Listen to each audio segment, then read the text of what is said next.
Norvège, direction le royaume de la voiture électrique avec Anne-Charlotte Hunet et Tristan Lebras. C'est le royaume des fjords et de l'or noir.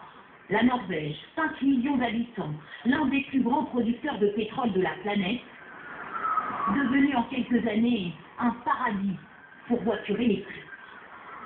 Les ventes explosent, 7 fois plus importantes qu'en France. Ici, comptez une voiture électrique pour 160 habitants, le ratio le plus élevé au monde.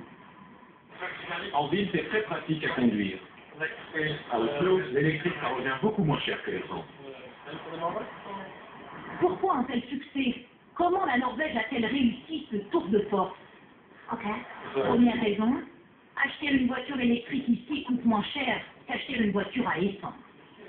Cette mère de famille est venue choisir son modèle et elle n'a pas mis bien longtemps à se décider. À l'achat, on ne fait pas les 25% de TVA sur les électriques, c'est génial. Elle est pas chère, en plus elle est tendance. Franchement, c'est la meilleure affaire qu'on puisse faire en Norvège en ce moment. Et je crois que je vais la prendre en rouge finalement.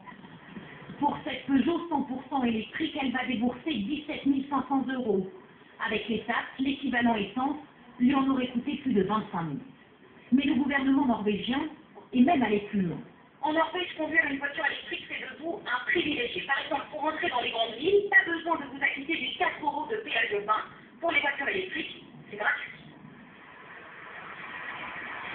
Et une fois en ville, plus besoin de sortir votre porte-monnaie pour vous garer. Tous les parkings publics de la ville sont également gratuits. Même chose pour recharger votre voiture, il y a des bornes partout, près de 900 à Oslo, 5000 dans toute la Norvège. Et là encore, il n'y a rien à payer. Autre privilège, les véhicules électriques peuvent emprunter les voies de bus, notamment aux heures de pointe. Un avantage qui a permis de faire grimper les ventes en flèche, mais ça n'a pas fait que des heures. Moi, je suis contre cette mesure. Ça crée des embouteillages supplémentaires, encore plus de chaos.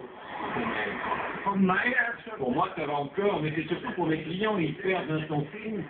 S'ils prennent un taxi, c'est pour se rendre vite quelque part. Sinon, c'est pas la peine, ça ne sert à rien.